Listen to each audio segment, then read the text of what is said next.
That's it, baby.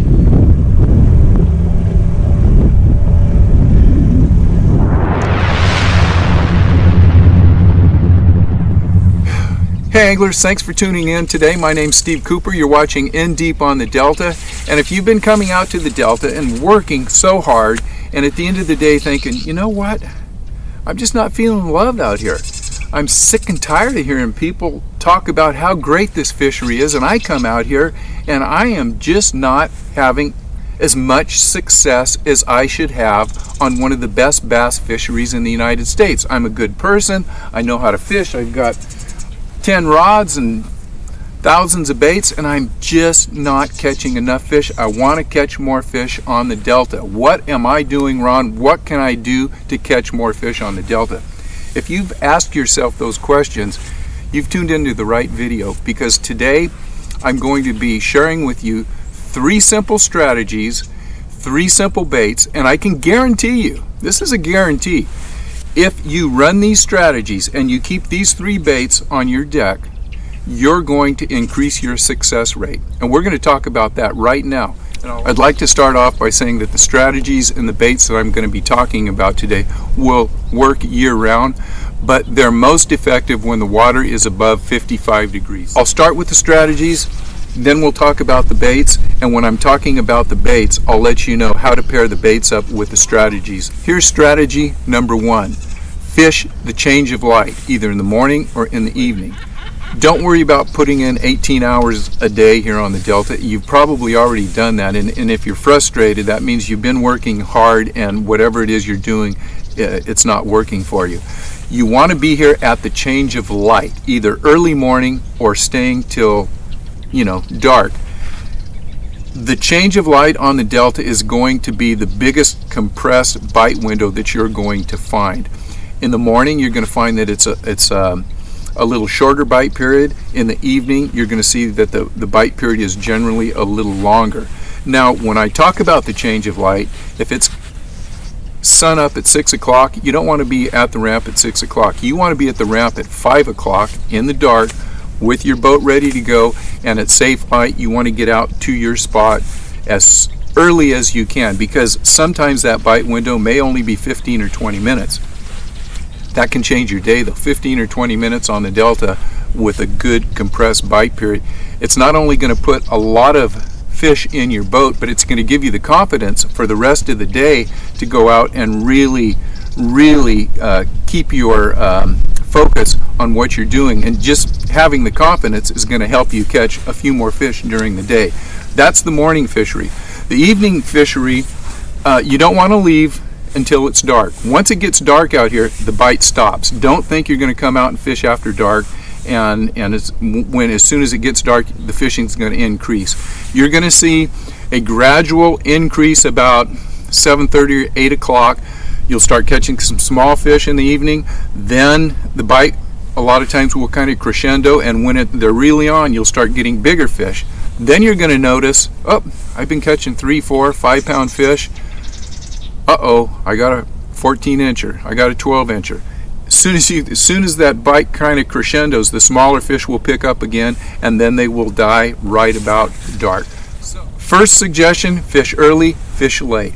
Those are your best windows of opportunity to catch a lot of fish in a small portion of time. Second strategy, and this is a strategy that I learned from a guy named Cooch. And if you don't know Cooch, he was a guide out here for years and years. He passed away a few years ago.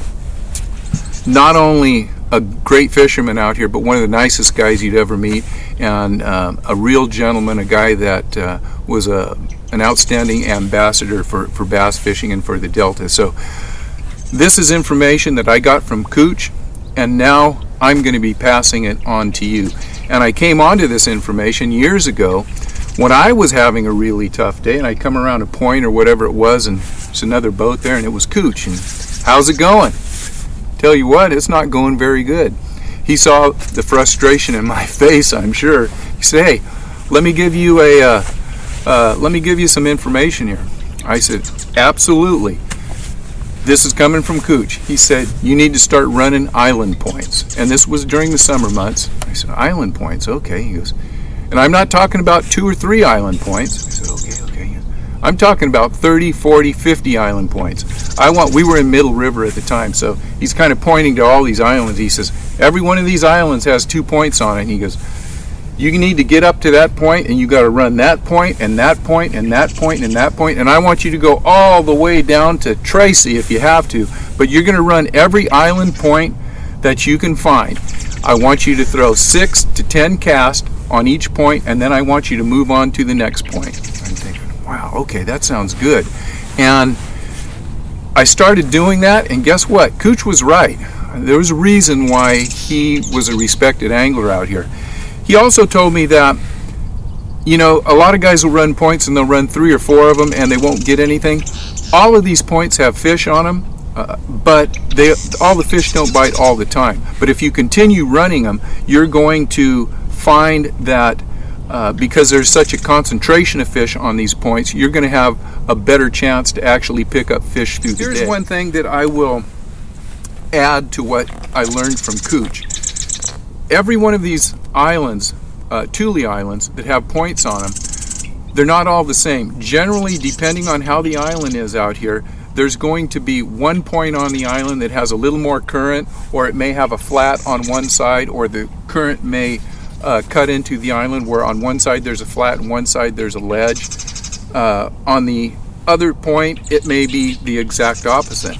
So what I would suggest when you're running these points, don't just go to the point. Get to the island and start fishing the point about, let's just say, 15 to 20 yards before you get to the point. So if this is the point, I'm going to pull in, instead of coming out to the point and just fishing the point, I'll pull in 15 or 20 yards, I'll fish around the point, and then 15 or 20 yards back on the other side of the point. And what you'll find a lot of times is that the fish will be on one side of the point or the other side of the point. They'll either be on the flat or they will be on the side of the point that has a drop off. And as you go about running these different points, you'll start to put things together. So, you know, I've ran 10 points, I've got 4 fish, and they've all been on the side of the island that has the flat. Maybe when I go up to this next point, I'm going to go right to the point and just fish the flat side of the island. But you can see what I'm getting at. That's strategy number 2. Strategy number 3, we're going to talk about running the banks. And for this strategy, I don't want you to think you're in a lake. I don't want you to pull up in, 60 feet from the bank and start fishing from the boat to the bank and working whatever bait you're working right back to the boat. This is what I want you to do. I want you to pull your boat up in 6 feet of water. Drop your trolling motor, and the next thing you're going to do is point your trolling motor down the bank, and you're going to stay in 6 feet of water. Got bugs bothering me out here and everything. If you have a partner with you, both you and your partner are going to be on the front deck. Come on, get out of my face. You're going to be on the front deck. Sorry about that.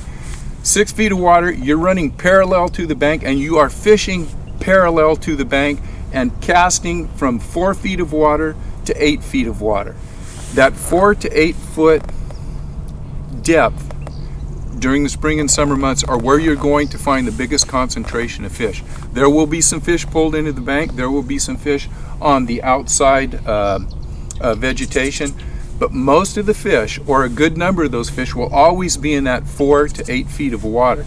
The fish that are on the outside of the vegetation will always be moving inside. There will be fish on the inside that will always be moving outside. So by fishing that midsection, you're getting the fish that are hugging the bank, and you're also going to intercept the fish that are on the outside. And they don't all feed at the same time, so a lot of these fish are moving back and forth. So staying parallel with the bank, fishing that 4 to 8 foot section, or 8 feet of water, is going to be very effective for you. We're going to go over the baits now. 3 baits that you need to have here on the Delta, and only 3 baits. Well, you know what? I'm going to give you a bonus tip. I don't care if you have 50 rods on the boat, put 47 under the deck and keep the 3 rods with these 3 baits on the deck and rotate through these 3 baits. That will catch you more fish, guaranteed. And there's a couple reasons why. The 3 baits that I'm going to tell you about are the most, in my opinion, the most effective baits out here for me.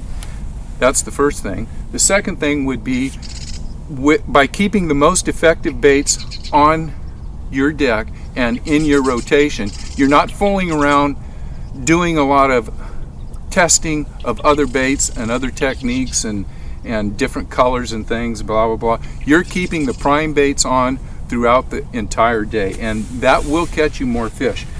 Here's another thing that I don't want to get beat up about today. My 3 baits, one of them's not punching and one of them's not frogging. And I do a lot of punching, I do a lot of frogging out here. They are unbelievable techniques, and if you are a tournament angler, if you're not frogging or punching, you're probably not going to be winning as many tournaments as you should out here. Here's the thing with those 2 techniques. They are very specific techniques, and they need to have specific gear, and you have to know how to go about using the frogs and the punching rigs before you can be successful. So my suggestion is finding a friend or someone, a guide, however you get your information, to go out with and spend a day on the water talking about punching and frogging, and have him get you set up. He'll make sure you're using the right rods and you know the techniques and all the little nuances of both of those tactics. And you can learn probably 6 months of information in a day when it comes to frogging and punching, and you'll be able to go out and really start having success with those 2 techniques. But we're not talking about frogging and punching today. Let's get into the darn baits. First bait is an evergreen jackhammer. It's a chatterbait. I'm sure you guys are familiar with it. I like the green pumpkin. This would be a green pumpkin or sprayed grass. I like the 1/2 ounce. And what am I going to do? Oh, on the if you have a blade that is a shiny blade, I paint my blades. So that's a tip that I'll give you. If you haven't watched my strategies on chatterbait video, check that out, and I'll tell you all about painting the blades and why I do it. Okay, so we've got a evergreen jackhammer, 1/2 ounce. I'm very specific with the trailer that I like, and it is a Mann's reelin shad, and I like it in green pumpkin, red flake. Now this is a 5-inch Mann's reeling shad on a 1/2 ounce. You can see it's a little bigger bait. They also make a 3-inch, and that just kind of compresses the bait down. But if you decide that you want to change up colors a little bit, you can get them in white and black, and then just match your trailers with that color. But this is one of the most consistent baits that I have on the Delta out here. Second bait is no secret, it's a Cinco. If you're having trouble catching fish, stick with the 5-inch Cinco, green pumpkin, black flake. That's the one you want to be using. You're going to use this worm with both just weightless wacky, that's one of my favorite styles out here, or you're going to put a heavy nail weight in the head and you're going to fish it Nico style. So either weightless wacky or Nico style, depending on how fast the tide is. Green pumpkin, black flake, green pumpkin, red flake, or gold flake is also great. If you're looking for other colors in this, my second and third colors would be black with blue flake and watermelon red flake. Nothing new here. This is a killer on the Delta. It's a killer everywhere. You're not going to waste your money getting a Yamamoto 5-inch Cinco. That's my second bait. Third bait is going to be a topwater bait, and my favorite bait out here is the River to Sea Bubble Walker in this 3-inch size. You might say, do you like it better than a frog? Do you like it better than a buzz bait? Do you like it better than a big spook or walking bait? Yes, I catch more fish on this bait on the Delta, and I catch big fish on this bait. I can't say enough. You want to have one of these in your arsenal. Two colors that I use are the Ghost Minnow, and the second color would be the Loon, which is a dark color. Now let's get into when to use these baits on the techniques that we talked about, or the strategies that we talked about. First off, early morning, you definitely want to be throwing one of these things, and I would throw it in the Loon color. That's early morning or late in the evening. The other bait that works really well, especially when you are fishing dark to light or light to dark, as it's dark in the morning or as it gets dark in the evening, the chatterbait can be a very effective bait. So between these two baits, that early and late, these are all you need. You're going to catch fish on one or the other, or maybe both sometimes. So these are the baits you want to fish early and late. When you are running points, I really like to throw the chatterbait. It's a bait that covers a lot of water, and it not only covers a lot of water, but you can cover everything from, say, a foot or two down to 6 or 8 feet when you're running across the point. So remember, when you're running these points, you only want to throw, maybe if you're just fishing the point, you're only going to throw 6 to 10 casts. Throw this a little bit. The other thing that I would suggest is, obviously, you can throw all 3 of these on a point. Worms are really great. If you're going to throw a topwater on the point, this is one thing that I may shy away from, the bubble walker, because you're trying to fish a little faster when you're running points, and maybe you hit the point with a chatterbait 3 or 4 times, you don't get anything. Sometimes, if you have 2 guys in the boat, you might want to throw a buzz bait or a whopper plopper or something of that nature that's going to move a little faster than a popping bait. That's the one time that I will shy away from this bait if I'm trying to just cover water. This is a slower moving bait. So you're fishing the points. First thing you want to do is maybe hit them with the chatterbait, and then you might want to go to a topwater like a buzz bait or something. That's running the points.